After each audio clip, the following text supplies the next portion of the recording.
एक विश्वास का प्रतीक है।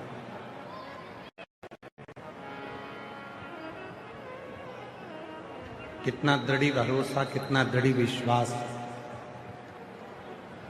आपका शिव के प्रति है।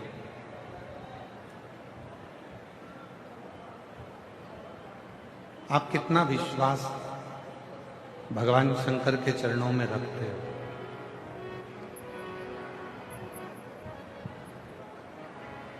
कितना भरोसा आप भगवान शिव के चरणों में रखते हो,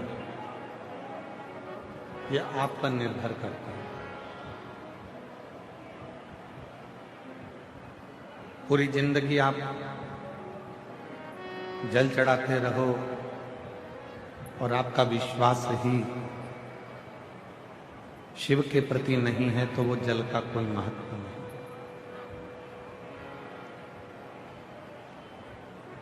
मूल है आपका भरोसा, मूल है आपका विश्वास।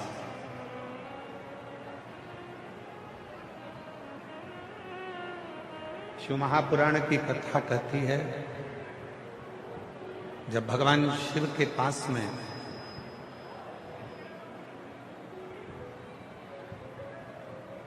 एक जीव भी जाए और यदि वो भरोसे से जा रहा है और ये निश्चित कर कर जा रहा है कि शिव मेरी बातों को सुनेंगे, तो शिव सुनते हैं। और यदि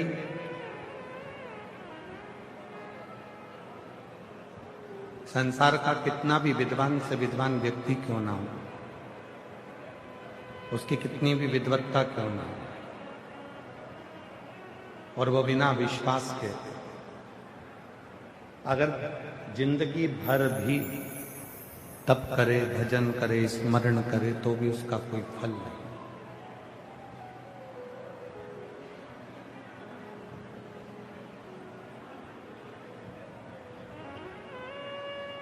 आप कैसे वस्त्र पहन रहे हो ये शिव को मतलब नहीं। कैसे वस्त्र आपने पहने ये भगवान शंकर को उससे मतलब नहीं। कितने सुंदर वस्त्र पहने ये भी भगवान शिव को मतलब नहीं।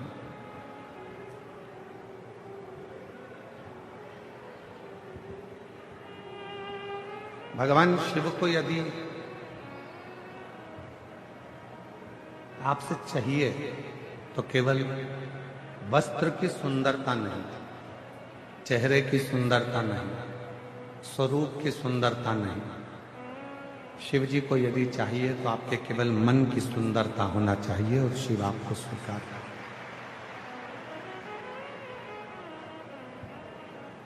मन चंगा कठोते में गंगा।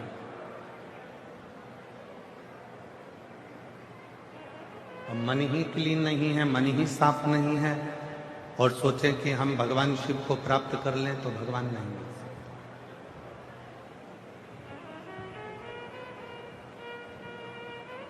पूर्व में भगवान शिव के 63 नयनारों की कथा कही और उन 63 नयनारों में से एक नयनार की कथा कही थी अपर।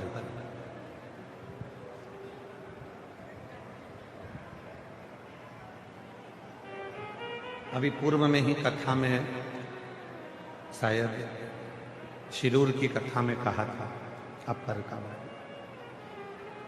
अपर भगवान शिव का बाल्यावस्था में भक्त रहा,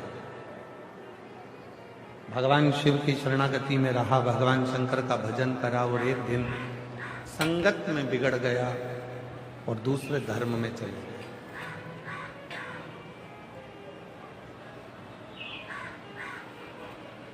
अपना धर्म उसने छोड़ दिया और अपने सनातन धर्म को छोड़कर वो दूसरे धर्म में प्रवेश कर गया। शिव महापुराण की कथा एक बड़ी सुंदर बात कहती है कि रूखी रोटी खा लेना, चटनी से रोटी खा लेना, दुनिया के धक्के खा लेना, पर दूसरे धर्म में कभी प्रवेश मत करना, अपना सनातन धर्म छोड़। दूसरे धर्म में प्रवेश मत करना, अपना सनातन धर्म छोड़।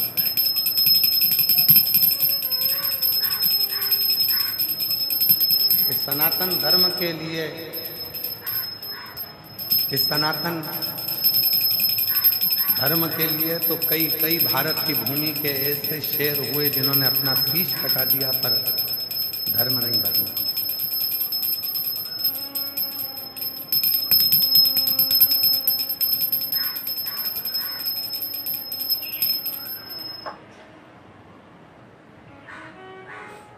घास की रोटी खा ली पर अपना धर्म नहीं बदला। जंगलों में पड़े रहे पर अपना धर्म नहीं बदला। जगत के ठोकर खाते रहे पर अपना धर्म नहीं बदला। मरते मर गए पर अपना धर्म नहीं बदला। और आज के जमाने में ना जाने लोगों को क्या लाभ मिलता है। अपना सनातन धर्म लोगों को बुरा लगता है और दूसरा धर्म लोगों को अच्छा लगता है। 63 नैनार, भगवान शंकर के 63 शिव भक्त ऐसे हुए जिनकी कथा आज भी पूरा संसार गाता। उनको नैनार कहा गया। गिनती में वो 63 नैनार है। 63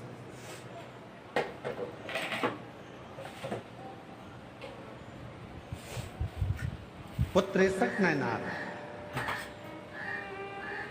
और उन 63 नैनारों में एक अपर ऐसा नैनार है, ऐसा शिव जी का भक्त है जो अपना धर्म छोड़े और दूसरे धर्म में चले गए। पर दूसरे धर्म में जाने के बाद जब शरीर में रोग आ गया, शरीर में कष्ट आ गया, तो उस धर्म के लोगों ने उसको छोड़ दिया। शरीर अच्छा था तब तक रखा।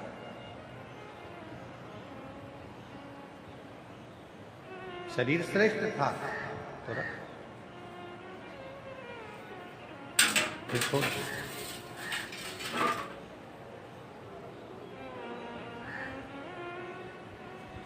आखिरी में वो अपर नैनार को लगा कि मेरी एक ही बहन है, मरने से पहले मैं अपनी बहन से मिलकर, और वो नैनार अपनी बहन से मिलने के लिए, और बहन ने देखा कि ये बहुत बीमार है, रोग हो गया है, इसको दूसरे धर्म के लोगों ने लाकर यहाँ छोड़ दिया है, ये किसी काम का नहीं बचा। तब इसको यहाँ लाकर छोड़ा। तो बहन ने कहा तुझे मरना ही तो है, तेरे प्राण छूटना ही तो है, एक काम कर, शिव जी के मंदिर में चल और एक लोटा जल चल।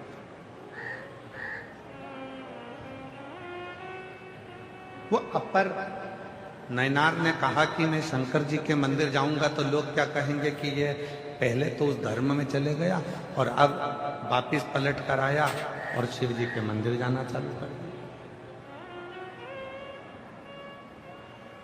बहन ने कहा दुनिया कहेगी कहने दे, दुनिया ताना देगी देने दे, दुनिया आप शब्द कहेगी कहने दे, तू तो चल शिव के मंदिर में एक लोटा जल चढ़ाने चल। और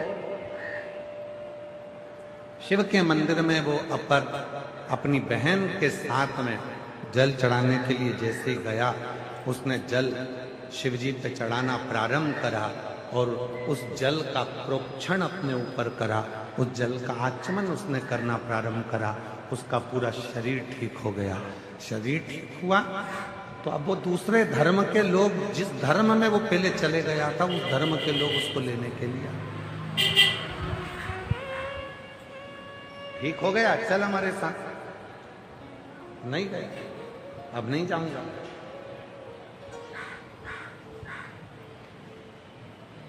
जब दुनिया के धक्के खा लेता है इंसान, जब दुनिया की ठोकर खा लेता है इंसान, और ठोकर खाने के बाद जब देवहृदय महादेव की शरणागति में जाता है, तब उसका जीवन सार्थक हो पाता है।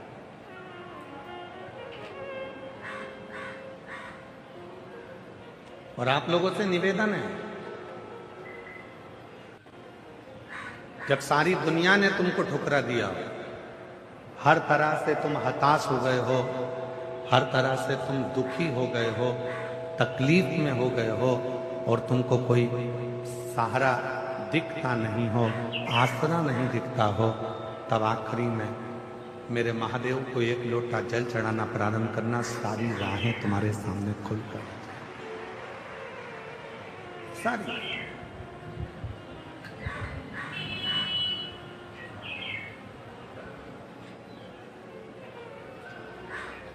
और शंभु शरणे मांगू घड़ी रे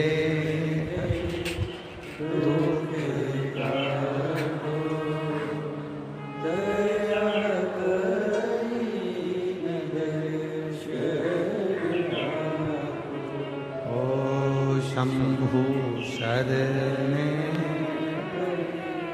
मांगू घड़ी रे दुख दया दर्शन शंभु शरणे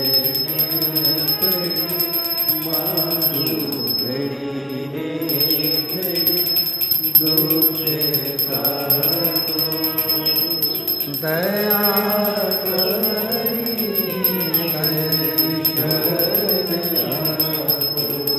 ये 63 जो शिव के भक्त हुए हैं, ये 63 जो भगवान शंकर के नयनार हुए हैं, ये 63 जो शिव के उपासक हुए, इनकी कथा केवल कथा नहीं है, इनकी कथा हमारे जीवन में एक उद्देश्य, हमारे जीवन का एक लक्ष्य, हमारे जीवन की एक मंजिल निश्चित करती है, एक मंजिल निश्चित करती है।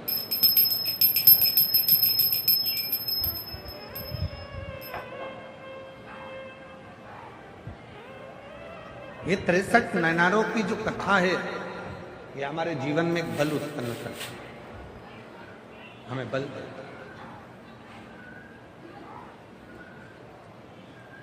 हमें अविरल भक्ति प्रदान करते हैं। क्यों? ये मीराबाई की कथा, कदमाबाई की कथा, नामदेव जी की कथा, तुकाराम जी की कथा, रामकृष्ण परमहंस जी की कथा, श्री रामानंद स्वामी जी की कथा, निम्बाकाचार्य जी की कथा, श्रीमद् वल्लभाचार्य जी की कथा, ये जितने भी भारत की भूमि के जो संत हुए हैं, इनकी संतों की कथा हम क्यों सुनते, क्यों श्रवण करते, जिससे हमारे भीतर भक्ति प्राप्त हो, भक्ति का बल बने। पर सुनोगे तो ही तो भक्ति का बल बढ़ेगा। जिसने जिंदगी में सुन लिया, उसी ने जिंदगी में बहुत कुछ कर लिया, और जो सुनकर ही नहीं चला तो उसने अपनी जिंदगी को केवल बर्बाद कर दिया, सुने ही नहीं। पर क्या सुनना है, कैसे सुनना है, और क्या सुनकर अपनी जिंदगी में उतारना है, ये आपको आना चाहिए। ये कोई सिखाने वाला नहीं होगा आपको कि आपको क्या सुनना है और क्या नहीं सुनना, और क्या अपनी जिंदगी में उतारना। अयोध्या में एक थी मंथरा, लोग कहते हैं उसने कैकेयी की बुद्धि बिगाड़ी। शिव महापुराण की कथा श्री रामचरितमानस का छोटा सा संवाद लेकर चलती है। ऐसा नहीं कि राम कथा शिव महापुराण में नहीं है, छोटा सा संवाद रामचरितमानस का शिव महापुराण में वर्णन आता है। एक मंथरा अयोध्या के राज्य को डिगाने के लिए मंथरा ने केवल कैकेयी के कान नहीं भरे, मंथरा सबसे पहले गई कौशल्या जी के पास। कौशल्या जी को अपशब्द कहे कैकेयी के बाद, सुमित्रा के बारे में। जब कौशल्या जी के कानों में बात नहीं ठहरी, तब वो मंथरा गई सुमित्रा जी के पास।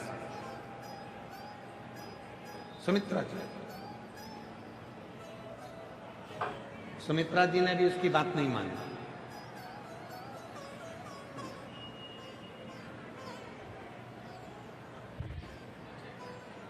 माता सुमित्रा भी उसकी बात नहीं मानी। तब वो मंथरा गई कैकई के पास में और कैकई ने उसकी बात को माना। अब देखिए जरा, मंथरा पहले कौशल्या जी के पास गई, कौशल्या जी ने बात को नहीं मानी।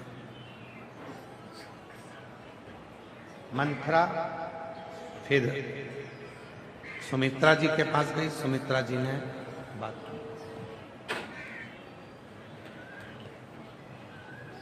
फिर मंथरा गई कैकई के पास और कैकई ने बात को माना। और इसके बाद भी मंथरा गई, ऐसा नहीं कि मंथरा कैकई के बाद कहीं नहीं गई। मंथरा गई, जब भरत जी अपने नाना के घर से आए तो मंथरा उनके पास भी गई। और जो भरत जी के पास जाकर मंथरा ने बोलना चालू करा तो भरत जी को गुस्सा आया और मंथरा को उठाकर पटक दिया। उसने नहीं सुना, भरत जी ने भी नहीं सुनी, कौशल्या जी ने भी नहीं सुनी, सुमित्रा जी ने भी नहीं सुनी। सुनी तो केवल एक ने सुनी, वो कैकई ने सुनी। उस मंथरा ने कौशल्या जी के माध्यम से घर को तोड़ना चाहा। उस मंथरा ने सुमित्रा जी के माध्यम से घर को तोड़ना चाहा। उस मंथरा ने देख लिया कि जब कहीं काम नहीं चला तो कैकई के पास भी गई, वहां जाकर कान भरे, वहां जाकर थोड़ा सा कानों में जहर घोला और उसने घर को तोड़ दिया। शिव पुराण कहती है एक मंथरा वो घूमती ही रहती है, ऐसा नहीं है कि भीलवाड़ा में नहीं आई। एक मंथरा है वो घूमती रहती है, वो भीलवाड़ा भी आएगी। तुम्हारे घर में जितने सदस्य हैं, तुम्हारी सास है तो उसके पास भी जाएगी, जेठानी है तो उसके पास भी जाएगी, देवरानी है तो उसके पास भी जाएगी, और वो मंथरा तुम्हारे पास भी आएगी। अब मंथरा ये देखती है कि किसके माँ बाप के संस्कार कैसे हैं। कौशल्या जी के माता पिता के संस्कार समझ में आए, सुमित्रा जी के माता पिता के संस्कार समझ में आए, और कैकई जी के माता पिता के संस्कार सामने आए। वो मंथरा आई,